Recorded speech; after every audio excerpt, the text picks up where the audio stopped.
Él desde el Monte de los Olivos en las noches, aprovechando muy bien el tiempo como Él lo sabía hacer, junto con sus discípulos, con sus apóstoles. Sí, los evangelios nos revelan los acontecimientos en este último día, por decir así, de la vida de nuestro Señor Jesucristo en la tierra, dentro de su ministerio de más de 3 años y medio. Y así podemos nosotros ver lo que es Mateo, Marcos y también Lucas, en donde nos da una información, y es importante leer estos 3 libros y no dejar también atrás al evangelista Juan, porque el evangelista Juan es el único quien revela muchas enseñanzas que no nos los revelan los otros 3 libros de Mateo, Marcos y Lucas.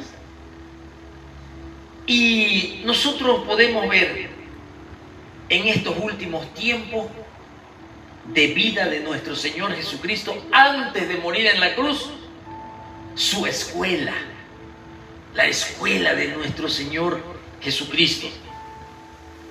En ellos se recoge el ministerio privado, en estos últimos momentos de vida, su ministerio privado que el Señor Jesucristo tuvo con sus apóstoles.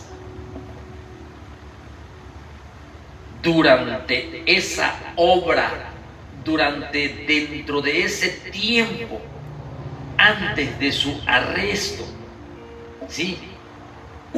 Ese ministerio de enseñanza estuvo muy privado, porque recuerde lo que hemos leído antes. Jesucristo le enseñaba a las multitudes y al mismo tiempo allí a sus discípulos. Pero aquí ya todo es más privado.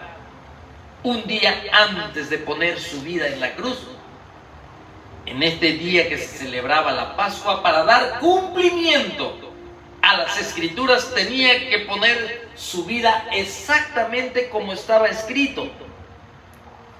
Así que nuestro Señor Jesucristo, es importante y muy interesante notar que este evangelista Juan le dedica una parte muy importante dentro de los escritos de él, en donde nos narra las enseñanzas que el Señor impartió a sus discípulos antes de su muerte. Y nosotros lo debemos de apreciar mucho eso. Bien interesante. Prestar mucha atención a todo lo que Él ha dejado. No a los discípulos apóstoles, sino también para nosotros. Es interesante, hermanos, notar que nuestro Señor Jesucristo dedicó 2 importantes periodos de tiempo a la formación privada de sus discípulos. Privada. En ese último día de su muerte, todas las enseñanzas fueron privadas a sus discípulos. Y hay 2 periodos de tiempo en que el Señor dedicó a sus discípulos de forma privada. Una de ellas fue aquí, antes de su muerte, muy cerquita de su muerte, en donde estuvo en el aposento alto solamente con los 12, y luego salió el traidor y quedó con los 11. Y luego caminó esa noche rumbo al jardín del Getsemaní. Pero antes de llegar al jardín del Getsemaní, durante el camino en las calles de Jerusalén, iba enseñando en privado a sus apóstoles. Y en el huerto del Getsemaní ni se diga. Allí los reunió también en privado. ¿Sí?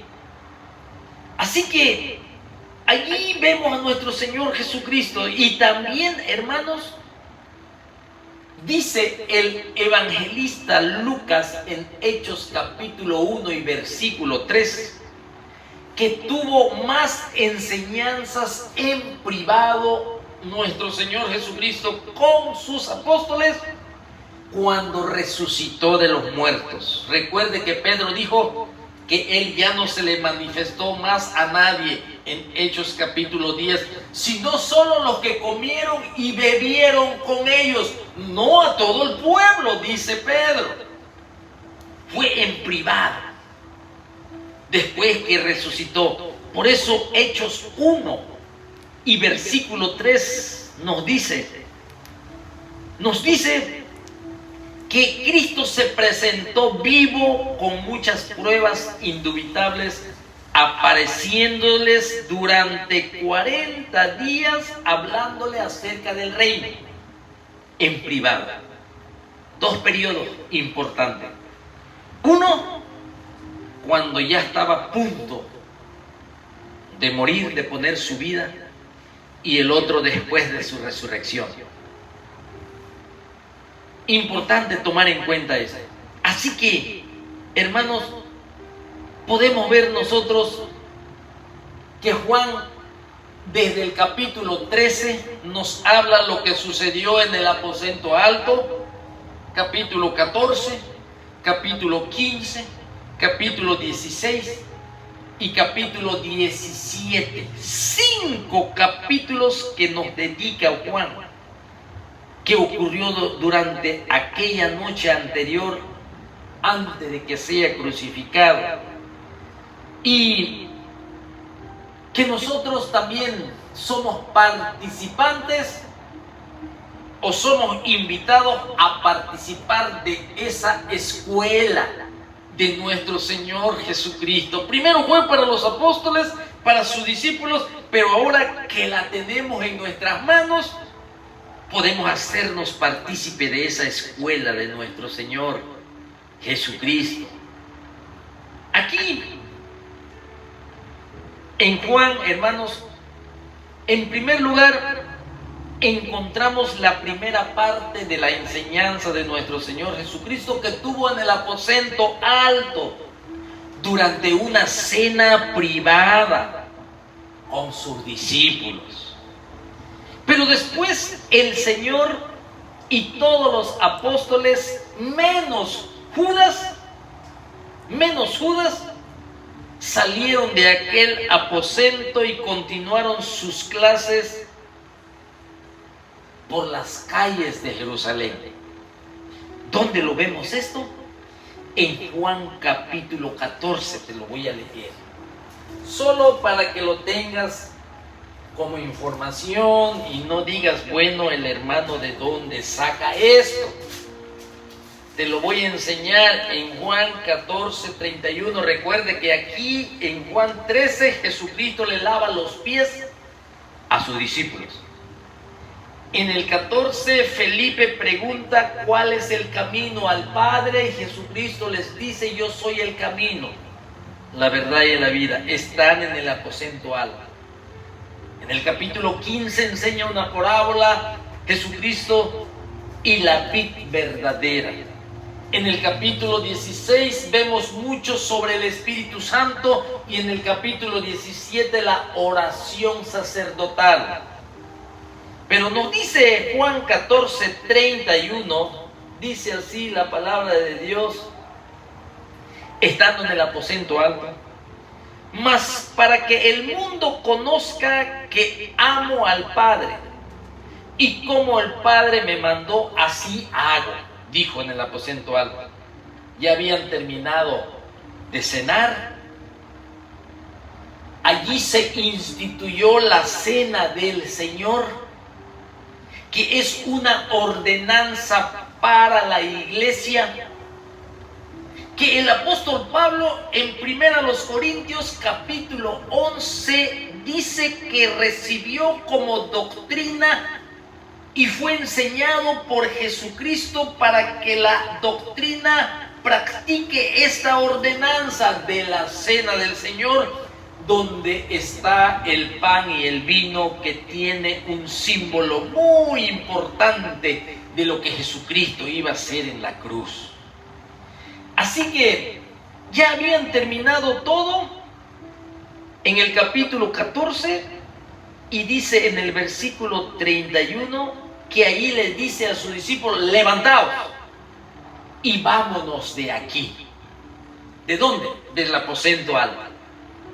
Así que ya yendo en el camino, en las calles de Jerusalén, comenzó con el capítulo 15, capítulo 16, en ese momento que salieron del aposento alto, y el capítulo 17.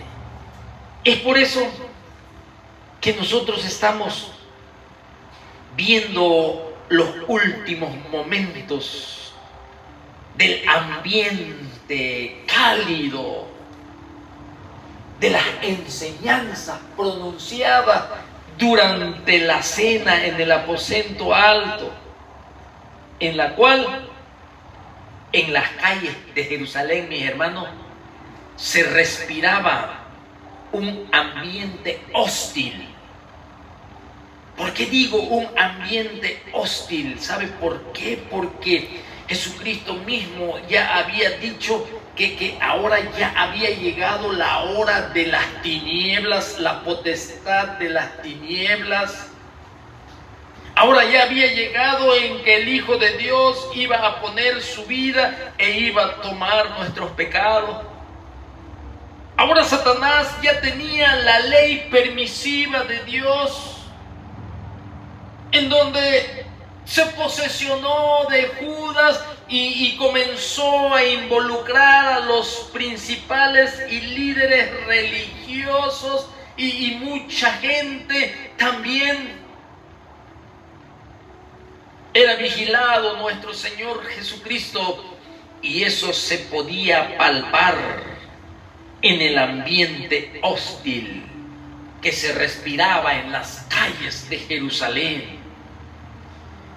Jesucristo nuestro Señor, hermano mío, nuestra Pascua, ¿sí? Podemos ver nosotros que ninguno de los apóstoles que acompañaba a nuestro Señor Jesucristo, ni uno de ellos tenían enseñanzas teológicas en escuelas rabínicas de Jerusalén. Ni uno. Recuerde que habían escuelas rabínicas en Jerusalén, y podemos hablar al menos de dos, al menos en este tiempo, ¿sí? Usted recuerda que el libro de los Hechos nos habla de un maestro Gamaliel muy reconocido de una escuela rabínica, pero ninguno de los apóstoles habían tenido, sí, formación teológica de escuelas rabínicas. También todos los apóstoles, es importante antes de entrar a la Pascua, a hablar sobre la Pascua y la Cena del Señor, es importante, hermanos, ver la diversidad del carácter de cada uno de los apóstoles que constituía el círculo familiar de nuestro Señor Jesucristo. ¿Qué clase de apóstoles eran en su carácter? Sí, ahí habían pescadores, y pescadores fuertes, pescadores duros de carácter, como Pedro. Usted sabe cómo es Pedro, ¿sí? Y su hermano Andrés. ¿Cómo eran ellos? Su carácter tan fuerte. Esta clase de hombres era rodeado nuestro Señor Jesucristo. Ellos siempre estaban acostumbrados a ganarse la vida en las aguas, en el mar de Tiberias, en el mar de Galilea, y estaban acostumbrados muy a menudo de peligros del mar de Galilea. También habían hombres fríos y calculadores, como Mateo, cobrador de impuestos, un antiguo cobrador de impuestos, que antes de unirse a nuestro Señor Jesucristo, él había colaborado con el odiado imperio romano, pero era un hombre frío, calculador, Mateo. Así que fíjense, la clase de personas que rodeaba a nuestro Señor Jesucristo. ¿Usted recuerda de alguien que se llamaba Simón el Celote? Este Simón el Celote, él, antes de su conversión, era un activista nacionalista, de los que defendían la lucha armada, como un revolucionario. Un hombre también de carácter fuerte, nacionalista, Simón el Celote. ¿Sí? Esto tiene nacimiento también en el tiempo de los macabeos hacia acá, los celotes nacionalistas, de espíritu nacionalista muy fuerte, que estaban a favor de las fuerzas armadas, de levantarse en arma. Simón, ¿sí?, era conocido como Simón el Celote. Eso era lo que rodeaba a nuestro Señor Jesucristo. También había personas ambiciosas como Santiago o Jacobo, hijo de Zebedeo, y su hermano Juan. Ellos, mis hermanos, aspiraban a ocupar las posiciones más altas dentro del reino de Cristo. Así eran ellos. El círculo de diferente carácter que rodeaba a nuestro Señor Jesucristo. También había un discípulo como Tomás, ¿se acuerdan de él? Este Tomás era un hombre, por decir así, testarudo. ¿Por qué digo testarudo? Porque él no dudaba en expresar abiertamente sus dudas. Él no era un hombre callado. Él expresaba sus dudas. Yo, para que crea que Cristo resucitó, yo tengo duda. Tengo que meter mi mano en el hoyo de los clavos o de su costado. Así era Tomás. Pero también habían personas tranquilas y accesibles, como Felipe. Así era él. Así que había una enorme variedad de caracteres de la gente, de los apóstoles, que rodeaba a nuestro Señor Jesucristo. Así que no es difícil identificarnos nosotros con alguno de ellos, ¿sí? Así que aquí vemos nosotros cómo personas tan distintas, hermanos, en carácter, ¿sí?, cómo ellos podían permanecer unidos por tanto tiempo. Más de 3 años y medio juntos con nuestro Señor Jesucristo. Así que la respuesta es que ellos todos amaban y seguían a Jesucristo con una verdadera admiración. El verbo de Dios hecho carne, la palabra de Dios manifestado en carne, y vimos su gracia, como dice Juan, lleno de gracia, lleno de bendición. Y ellos, esto era lo que les unía, el amor a Jesucristo. Por eso, hermanos míos, el requisito escuche bien, fundamental para cursar este curso de las Escrituras y tener un auténtico aprovechamiento de la palabra de Dios, hermanos, es necesario amar a nuestro Señor Jesucristo, admirarlo. Por eso encontramos a un Judas, a un falso discípulo que no amaba al Señor. No le sirvió de nada haber participado en aquella gloriosa escuela. Si tú estás estudiando en un seminario en diferentes partes del mundo y no hay amor, no hay admiración, no hay una completa entrega por el Cordero de Dios que quitó tu pecado y ha manifestado una gran salvación, si no hay este amor genuino hacia Él, de nada te sirve.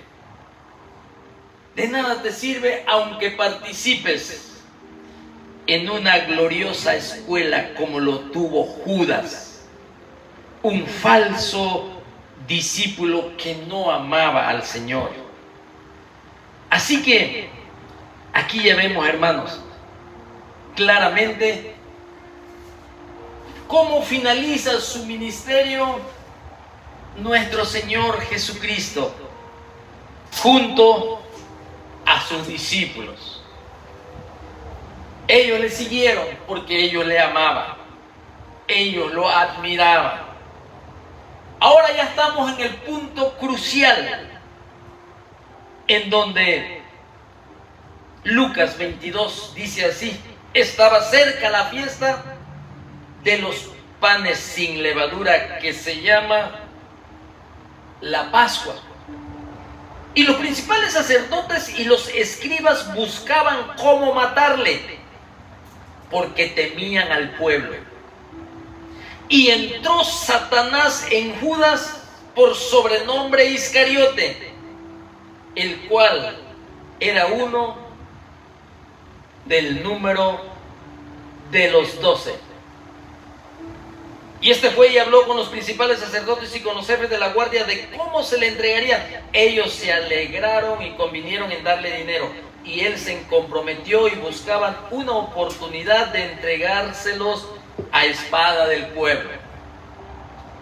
Celebrar la Pascua y la institución de la Cena del Señor.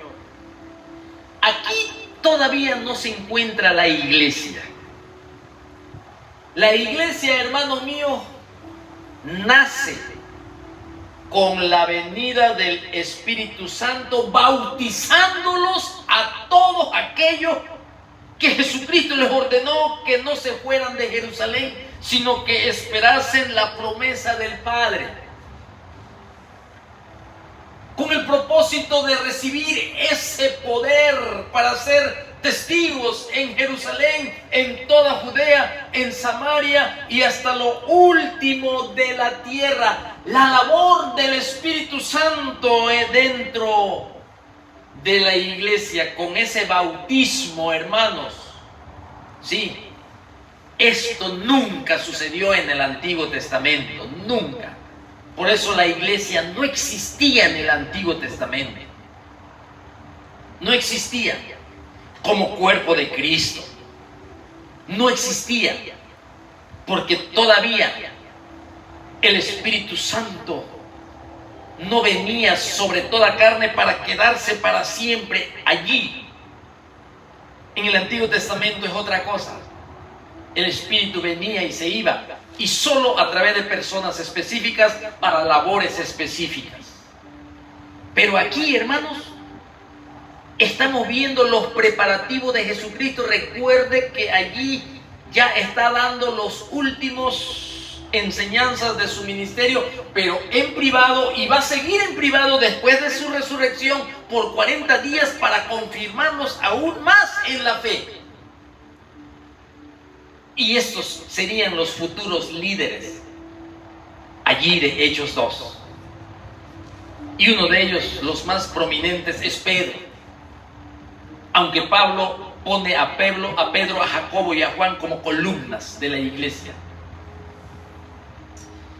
Entonces, en este momento donde estamos leyendo Lucas 22, del versículo 1 al 6, estamos viendo que el cielo, hermanos, estaba preparándose para este momento tan importante en donde Jesucristo iría a la cruz del Calvario para que exista un medio de salvación, para que el hombre sea rescatado del infierno, de la condenación eterna. En este momento el cielo se está preparando y también la tierra se estaba preparando y también el infierno se estaba preparando para este gran acontecimiento de lo que sucedería, de aquel siendo en forma de Dios, no estimó el ser igual a Dios, sino que se despojó de sí mismo, tomando forma de siervo, hecho semejante a los hombres. Y estando en la condición de hombre, se humilló a sí mismo, haciéndose obediente hasta la muerte, y muerte de cruz. En este momento, cuando se va a celebrar la Pascua y se va a instituir la Cena del Señor, y le da el pan a sus discípulos y dice: este es mi cuerpo, que por muchos es entregado. Esta es la copa del vino, en donde está simbolizado el nuevo pacto de Dios con los hombres, a través de la obra de Jesucristo, que puso su vida sin culpa. Alguien que no cometió pecado, que no tenía contaminación, que era limpio y puro, el santo Hijo de Dios, que su sangre preciosa la iba a derramar. Y Dios Padre haría un pacto nuevo con los hombres, en donde todos lo que el Espíritu Santo predica al arrepentimiento y venir al sacrificio de Jesucristo para que sus pecados sean lavados y perdonados, para que experimenten el nuevo nacimiento, y después de todo el Señor los justifica por la justicia de Cristo en la cruz y por su vida sin pecado. Entonces no se acordará más de nuestras transgresiones. Eso es quitar el pecado en nuestras vidas totalmente. El cielo se estaba preparando para la cruz. Desde aquí estamos viendo nosotros cuando estaba cerca la fiesta de los panes sin levadura, que se llama la Pascua. El cielo se estaba preparando. Sí, todos iban a ser testigos. Los ángeles, el Padre mismo, de lo que iba a suceder en el monte Gólgota. Aquella transición de nuestros pecados que iban a ser puestos sobre el Hijo amado. Los testigos, Dios Padre y los ángeles de diferentes rangos, estaban contemplando esta obra maravillosa que quizás ni ellos mismos podían entender. El amor inescrutable, el amor entrañable y el amor eterno de Dios Padre a través de su Hijo, para dar salvación a hombres pecadores como yo. El cielo se estaba preparando para la muerte de la cruz. La tierra también se estaba preparando. Y el infierno mismo se estaba preparando. Aquí vemos nosotros que los jefes religiosos conspiraron. Dice así: los principales sacerdotes, Lucas 22:2, los principales sacerdotes y los escribas buscaban cómo matarle, porque temían al pueblo. Conspiraron contra él. Esta fue la preparación en la tierra. Judas planeó la manera de traicionarlo. Esta fue la preparación del infierno, donde Satanás mismo entró en Judas. Dice la palabra de Dios, hermano mío, cómo el cielo también se prepara. Cuando estaba cerca la fiesta de los panes sin levadura, el cielo preparándose. Sí, en los últimos días de la vida del Señor en la tierra, la celebración de la Pascua y la institución de la cena del Señor anunció que sería traicionado. Y vemos nosotros que después Jesucristo y sus discípulos también planearon su última Pascua juntos. Y el Señor dando instrucciones en privado a sus discípulos. Así que dice aquí que estaba cerca la fiesta de los panes sin levadura, que se llama la Pascua. Aquí cuando dice y habla del tiempo, estaba cerca la fiesta, ¿sí?, de los panes sin levadura, que es la Pascua. Este tiempo es muy significativo. En ese tiempo había mucha expectativa, como ya hablé al principio, sobre el Mesías. Recuerde que Daniel dio años, semana de años, para la venida del Mesías. ¿Y cuándo se le quitaría la vida del Mesías? Semana 69, a partir de la salida de la orden de aquel rey persa, Medo persa. 483 años. Al cumplir esos años, se le quitaría la vida al Mesías.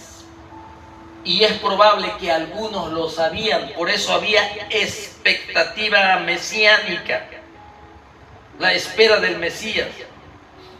Y Jerusalén, hermanos, estaba lleno de multitudes, también esperando al Mesías, lleno de multitudes. Era una fiesta importante y obligatoria. Eran 3 fiestas importantes. Eran 7, pero las más importantes eran obligatorias. Muchas de las personas que estaban en Jerusalén, hermanos, habían oído, habían visto a nuestro Señor Jesucristo en la región de Galilea.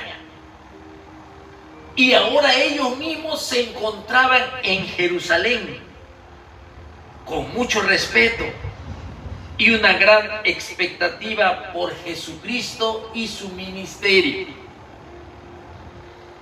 Entonces los principales sacerdotes y los escribas buscaban cómo matarle. ¿Cómo matarle? Porque temían al pueblo, ¿sí?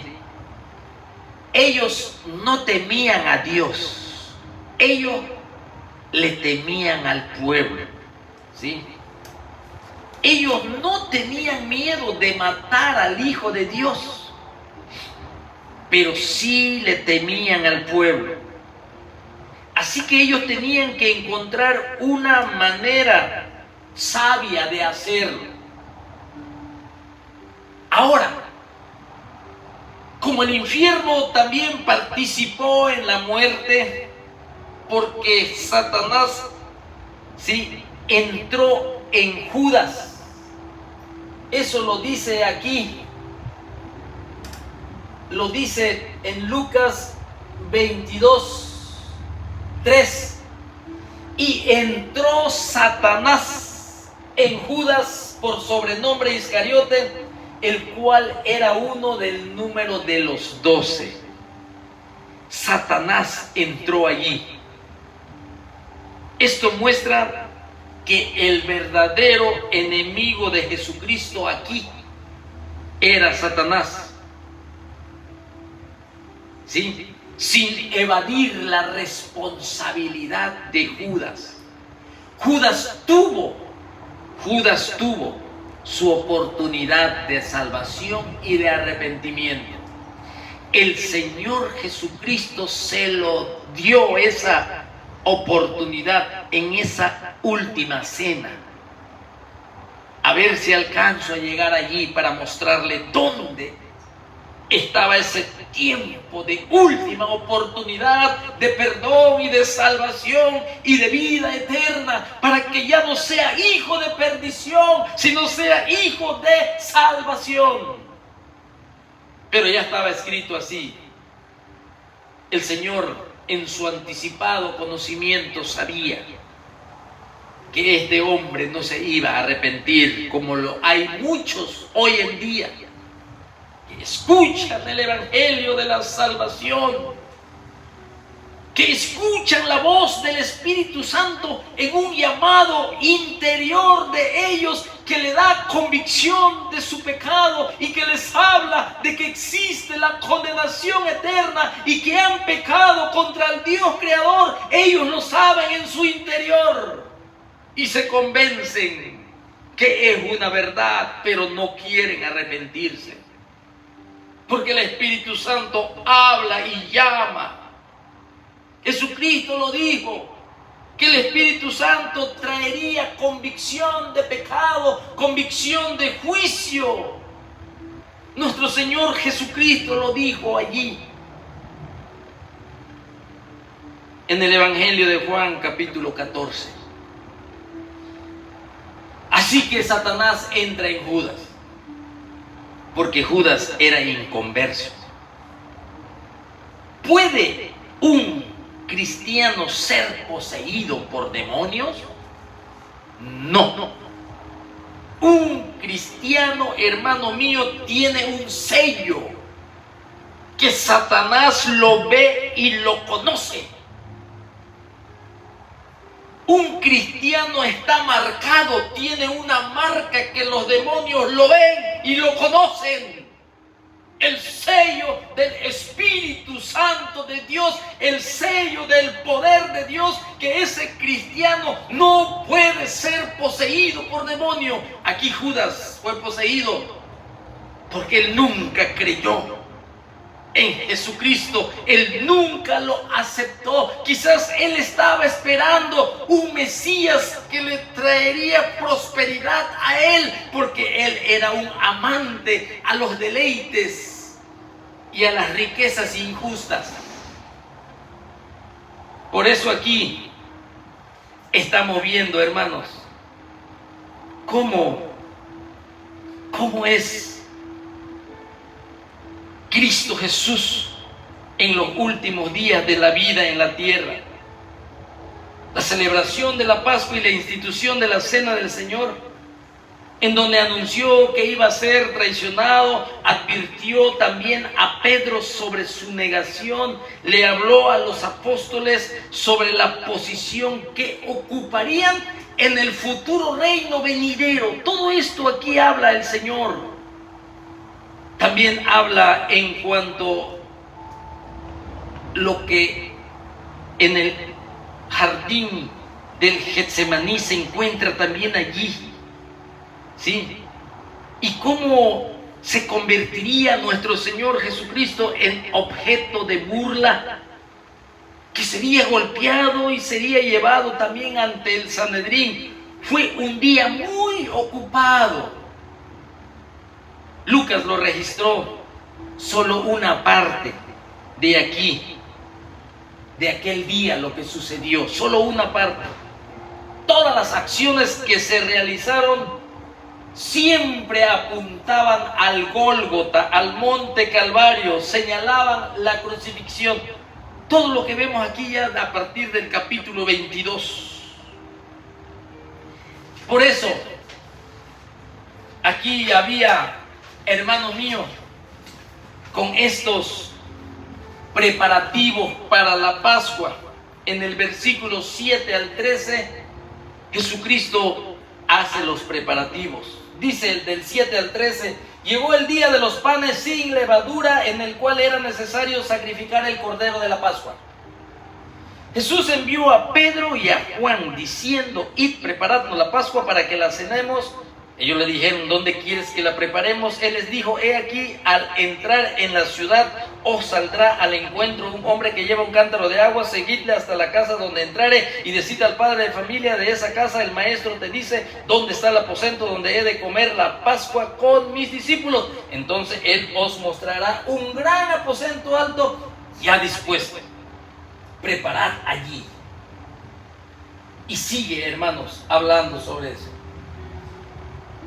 Señales sobre un hombre que llevaba un cántaro. No me voy a detener mucho allí, pero era una señal segura, porque los hombres nunca llevaban cántaros de barro, ellos llevaban cántaros de pieles. Pero en este caso había una diferencia y había una señal para que exactamente vayan a donde Cristo los mandó, ¿sí?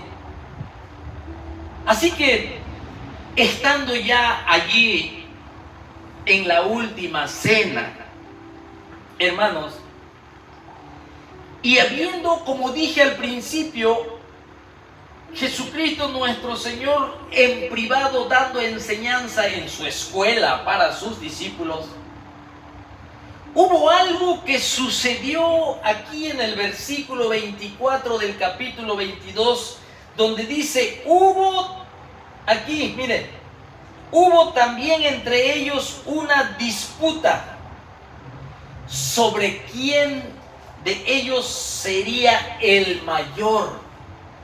¿Observa eso? ¿Sí? Sobre quién sería el mayor.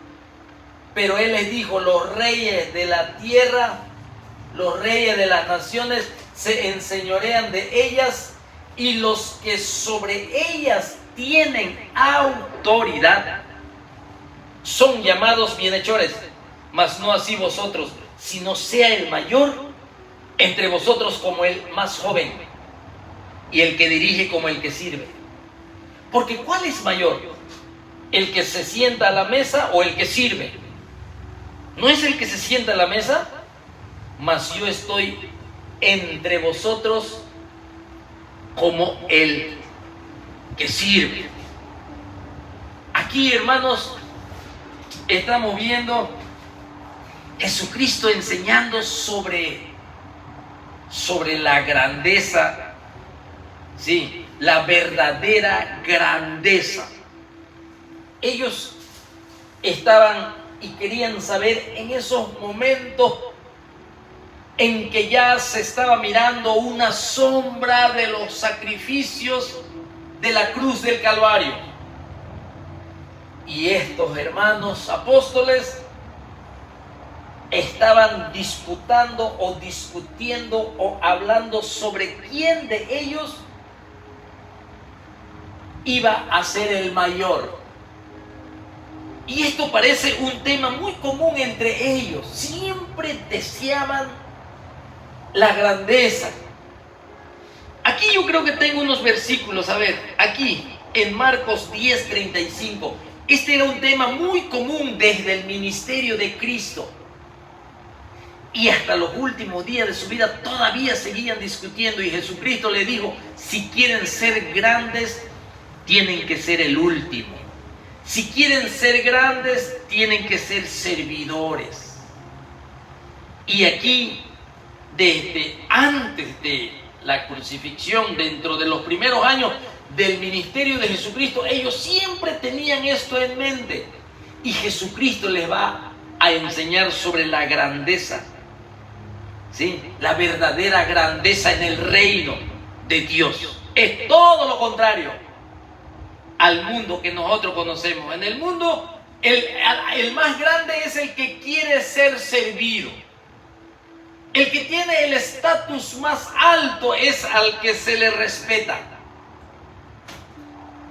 Aquí los discípulos tenían ese tema, hermanos. Dice aquí en Marcos 10:35, entonces Jacobo y Juan, hijos de Zebedeo, se le acercaron al Señor diciéndole: Maestro, queríamos que nos hagas lo que pidiéramos. Dice, años atrás ya lo estaban pidiendo. Ahora que está en los momentos más difíciles que van a vivir, todavía seguían aferrados a eso. Y Jesucristo les enseña sobre la verdadera grandeza en el reino de Dios. Ellos le dijeron: concédenos que en tu gloria nos sentemos, el uno a tu derecha y el otro a tu izquierda. Miren dónde querían estar. Un tema muy común de conversación entre ellos. Mira aquí también. Aquí lo vemos en Marcos 9:33 y 34. Cuando Jesucristo llegó a Capernaum, ¿sí? Aquí, hermanos, Jesucristo había ido al monte de la transfiguración con Pedro, Juan y Jacobo. Cuando bajó, ahí estaban los discípulos acosados por escribas y un padre de familia que no pudieron expulsar a los demonios. Lo digo para que te ubiques. Y Jesucristo hizo la expulsión de demonios. Fue cuando dijo: este género no sale sino con oración y ayuno. Y en el traslado de ese lugar a Capernaum, donde tenían su base, su casa, su vivienda, ¿sí? Allí, cuando llegaron a Capernaum y cuando estuvo en casa, el Señor Jesucristo les preguntó a ellos y les dijo: ¿qué discutáis entre vosotros en el camino? ¿Qué era lo que venían ustedes hablando y discutiendo en el camino? Mas ellos callaron, porque en el camino habían disputado entre sí quién había de ser el mayor. Aquí en el aposento alto están otra vez en lo mismo. Sí, en lo mismo. Lucas capítulo 9 versículo 46. Mire que dice también: entonces entraron en discusión sobre quién de ellos sería el mayor. Y Jesús, percibiendo los pensamientos, mira, hablaban entre ellos.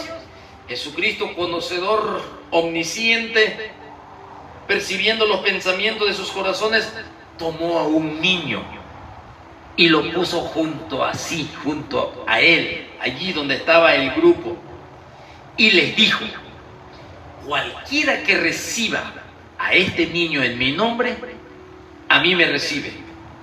Y cualquiera que me recibe a mí, recibe al que me envió. Porque el que es más pequeño entre vosotros, ese es el más grande. ¿Se da cuenta? La grandeza, hermano mío, en el reino de Dios, el más grande en esta tierra tiene que ser el servidor, tiene que ser el más pequeño, tiene que ser el que está más abajo para servirle a los demás. Y Jesucristo puso el ejemplo, hermanos. Nuestro Señor Jesucristo puso el ejemplo. Por eso nuestro Señor Jesucristo lo podemos ver nosotros. ¿Qué es lo que Él hizo? ¿Dónde? En Juan capítulo 13, ahí mismo en el aposento alto. Para contestar esta pregunta, hermanos, Jesucristo no solo enseñaba que es la teoría, sino también que Él realizaba la práctica. Y allí el amoroso Jesucristo, siervo, le lava los pies a sus discípulos. En esa cena que se instituyó, cuando se está celebrando la Pascua, aquí, nosotros vemos en Juan capítulo 13, eso está sucediendo exactamente en ese preciso momento en que la hora ya había llegado. Y en Juan 13 dice la palabra del Señor así, sobre la grandeza en el servicio, y muchas enseñanzas encontramos. Dice, antes de la fiesta de la Pascua, sabiendo Jesús que su hora había llegado para que pasase de este mundo al Padre, como había amado a los suyos que estaban en el mundo, y los amó hasta el fin. Todo esto está, por eso estamos explicando que fueron muchos los acontecimientos, que solo Lucas revela una parte, pero en el Evangelio de Juan hay más. En privado, enseñando el Señor, antes de la fiesta de la Pascua. Cuando dice antes de la fiesta de la Pascua, sabiendo Jesús que su hora había llegado, Él lo sabía, Él tenía el conocimiento que la hora había llegado, la hora señalado por el Padre cuando Él iba a poner su vida.